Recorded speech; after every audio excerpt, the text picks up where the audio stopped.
ಮೊದಲನೇದಾಗಿ ರಾಜ್ಯದಲ್ಲಿ ಮಂತ್ರಿ ಮಂಡಲ ವಿಸ್ತರಣೆ ಚರ್ಚೆ ದೊಡ್ಡ ಮಟ್ಟದಲ್ಲಿ ನಡೀತಾ ಇದೆ. ಸಚಿವ ಸಂಪುಟ ವಿಸ್ತರಣೆ ಆಗುತ್ತೆ, ಹಳಬರಿಗೆ ಚಾನ್ಸ್ ಮಿಸ್ ಆಗುತ್ತೆ, ಹೊಸಬರಿಗೆ ಚಾನ್ಸ್ ಸಿಗುತ್ತೆ, ಹೀಗೆ ಬೇರೆ ಬೇರೆ ರೀತಿಯಾದಂಥ ಚರ್ಚೆಗಳು ಆರಂಭ ಆಗಿದೆ. ಧಾರವಾಡದಲ್ಲಿ ಸಚಿವರಾಗಿರುವಂತಹ ಸಂತೋಷ್ ಲಾಡ್ ಅವರು ಕೂಡ ಇದೇ ವಿಚಾರವಾಗಿ ಮಾತನಾಡಿದ್ರು.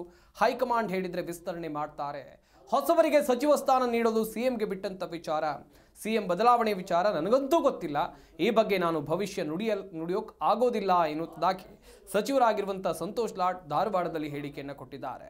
ರಾಜ್ಯದಲ್ಲಿ ಮಂತ್ರಿ ಮಂಡಲ ವಿಸ್ತರಣೆ ವಿಚಾರ ದೊಡ್ಡ ಮಟ್ಟದಲ್ಲಿ ಚರ್ಚೆ ಆಗ್ತಾ ಇದೆ. ಸಚಿವ ಸಂಪುಟ ವಿಸ್ತರಣೆಗಾಗಿ ಒಂದಷ್ಟು ಜನ ಎದುರು ನೋಡ್ತಾ ಇದ್ದಾರೆ ಎನ್ನುವಂಥ ಮಾತು. ಇನ್ನೊಂದು ಕಡೆಯಲ್ಲಿ ಸಚಿವ ಸಂಪುಟ ವಿಸ್ತರಣೆ ಮಾಡಬೇಕು ಅಂತೇಳಿ ಮುಖ್ಯಮಂತ್ರಿ ಸಿದ್ದರಾಮಯ್ಯನವರು ಹೊಸ ದಾಳವನ್ನು ಉರುಳಿಸಿದ್ದಾರೆ ಎನ್ನುವಂಥದ್ದಾಗೂ ಕೂಡ ಚರ್ಚೆಗಳು ಆಗ್ತಾ ಇವೆ. ನಿರೀಕ್ಷೆಗಳು ಸರ್ವೇ ಸಾಮಾನ್ಯವಾಗಿ ಎಲ್ರಿಗೂ ಕೂಡ ಇರುತ್ತೆ, ಒಬ್ಬರು ಶಾಸಕರಿಗೂ ಕೂಡ ಇರುತ್ತೆ, ಹಾಗೆಯೇ ಒಬ್ಬರು ಸಚಿವರಾದವರಿಗೂ ಕೂಡ ನಿರೀಕ್ಷೆಗಳು ಇರೋದು ಸರ್ವೇ ಸಾಮಾನ್ಯ. ನನ್ನ ಸಚಿವ ಸ್ಥಾನವನ್ನು ನಾನು ಕಳ್ಕೊಳ್ಳೋಕೆ ಇಷ್ಟಪಡೋದಿಲ್ಲ, ಹಾಗೆಯೇ ಶಾಸಕರು ನನಗೆ ಮಂತ್ರಿ ಸ್ಥಾನ ಸಿಕ್ಕಿದ್ರೆ ನಾನು ಕೂಡ ಕೆಲಸ ಮಾಡ್ತೀನಿ ಎನ್ನುವಂಥ ಆಲೋಚನೆಯನ್ನು ಇಟ್ಕೊಂಡಿರ್ತಾರೆ. ಇದೇ ವಿಚಾರಕ್ಕೆ ಸಂಬಂಧಿಸಿದಂತೆ ಧಾರವಾಡದಲ್ಲಿ ಸಚಿವರಾಗಿರುವಂತಹ ಸಂತೋಷ್ ಲಾಡ್ ಅವರು ಹೇಳಿಕೆಯನ್ನು ಕೊಟ್ಟಿದ್ದಾರೆ.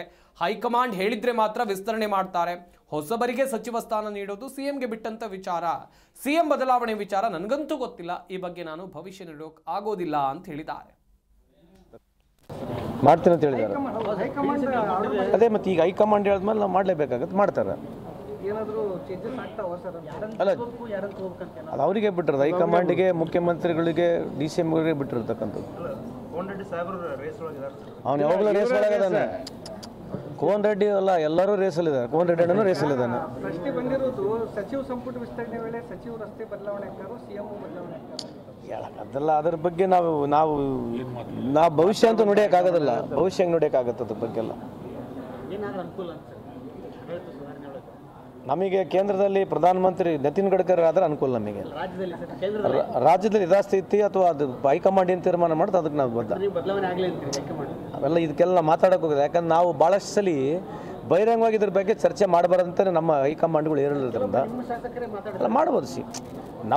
ನಾವು ಒಂದು ಮಾನದಂಡ ಇರ್ತದೆ, ರಾಜಕೀಯ ಒಂದು ಏನು ಗೈಡ್ಲೈನ್ಸ್ ಇರ್ತದೆ, ಅದ್ರ ಒಳಗಡೆನೇ ಇರಬೇಕು. ನಮ್ಮ ವಿಚಾರಗಳನ್ನು ನಮ್ಮ ಒಳಗಿಟ್ಕೋಬೇಕು.